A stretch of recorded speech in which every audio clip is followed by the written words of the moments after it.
આજે જ્યારે ચૂંટણીના ગણતરીની કલાકો બાકી છે ત્યારે તળાજાના અમુક કાર્યકરો એક ધારાસભ્યની વિરોધમાં તળાજા પોલીસ સ્ટેશન આવેદનપત્ર અને ફરિયાદ માટે અરજી અપાઈ છે. વધુમાં આવેદનપત્ર આપનાર આગેવાનો શું કહે છે સાંભળો.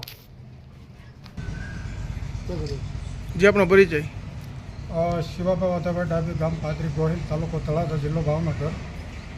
આજે કઈ બાબતને લઈને આવેદનપત્ર આપવા આવ્યા હતા? આવેદનપત્ર અમે માનનીય મહેરબાન શ્રી પીએસઆઈ સાહેબ તળાજા અમને એ બાબતનું આપવામાં આવ્યા હતા કે પારડીના ધારાસભ્યને ગુજરાત સરકારના નાણામંત્રી દ્વારા વલસાડ લોકસભાની અંદર જ્યારે જાહેર મંચ ઉપરથી ભાષણ કરતાં કોળી સમાજ વિશે જાતીય ટિપ્પણી કરી અને અમારા સમાજની ભાઈઓ બહેનો અને માતાઓની લાગણી દુભાવી છે.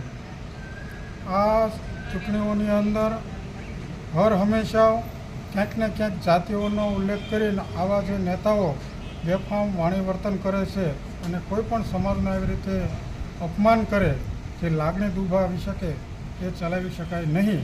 ત્યારે આજ રોજ અમો દ્વારા પોલીસ સ્ટેશનની અંદર ફરિયાદી બની હું અને ગૌરંગભાઈ બાલદિયા રહે તળાજા એ બંનેએ ફરિયાદી બનેલ છે અને માનનીય પીએસઆઈ સાહેબશ્રીને પણ વિનંતી કરેલ છે કે આ ધારાસભ્યો સામે આ જે કાંઈ બેફામ વાણી વિલાસ કરવામાં આવ્યો છે, અમારા સમાજની લાગણી દુભાવવામાં આવી છે.